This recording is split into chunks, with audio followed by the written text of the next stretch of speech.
केंद्रीय गृह मंत्री अमित शाह ने 12 जनवरी को महाराष्ट्र में बीजेपी के राज्य स्तरीय अधिवेशन को संबोधित करते हुए राज्य की राजनीति में एक महत्वपूर्ण बयान दिया। उन्होंने एनसीपी के प्रमुख शरद पवार पर निशाना साधते हुए कहा कि पवार ने 1978 से महाराष्ट्र में विश्वासघात और छल कपट की राजनीति की और इस तरह की राजनीति का अंत पिछले साल के विधानसभा चुनाव में बीजेपी की जबरदस्त जीत के साथ हुआ। अमित शाह ने ये भी कहा कि महाराष्ट्र की जनता ने वंशवाद और विश्वासघात की राजनीति को खारिज कर दिया और शरद पवार और उद्धव ठाकरे को उनकी वास्तविक जगह दिखा दी। अमित शाह ने कहा कि शरद पवार ने महाराष्ट्र में सत्ता में बने रहने के लिए लंबे समय तक विश्वासघात और छल का सहारा लिया, जिससे राज्य की राजनीति में अस्थिरता पैदा हुई। उन्होंने ये भी कहा कि पवार और उनके जैसे नेताओं ने वंशवाद को बढ़ावा दिया और जनता के हितों की अनदेखी की। शाह ने उद्धव ठाकरे के नेतृत्व वाली शिवसेना यूबीटी पर भी हमला करते हुए कहा कि उन्होंने महाराष्ट्र की जनता के साथ विश्वासघात किया और सत्ता की लालच में समझौते किए। अमित शाह ने आगे कहा कि पिछले विधानसभा चुनावों में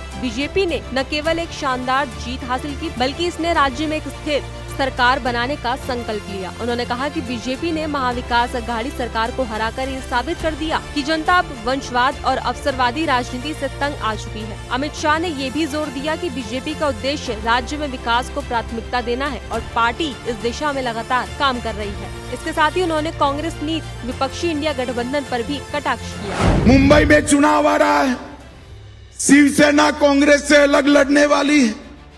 दिल्ली में चुनाव आया, कांग्रेस और आप पार्टी अलग लड़ रहे हैं। बंगाल में तृणमूल कांग्रेस और आप पार्टी, तृणमूल कांग्रेस और कांग्रेस अलग पड़े हैं। बिहार में लालू भी छटपटा रहे हैं। पूरा इंडी अलायंस, एक घमंडिया गठबंधन वेर विखेर होने की शुरुआत हुई है। इसमें महाराष्ट्र के कार्यकर्ताओं का बहुत बड़ा योगदान है। आपके विजय ने इनका आत्मविश्वास समाप्त करा और भारतीय जनता पार्टी मोदी जी के नेतृत्व में एक के बाद एक विजय लेकर आगे बढ़ रही है। और महाराष्ट्र वालों, आज मैं कहकर जाता हूं, 8 तारीख को पटाखे तैयार रखना। दिल्ली में भी भारतीय जनता पार्टी की सरकार बनेगी। फिलहाल खबरों में बस इतना ही। बाकी देश और दुनिया की तमाम खबरों के लिए देखते रहिए दैनिक।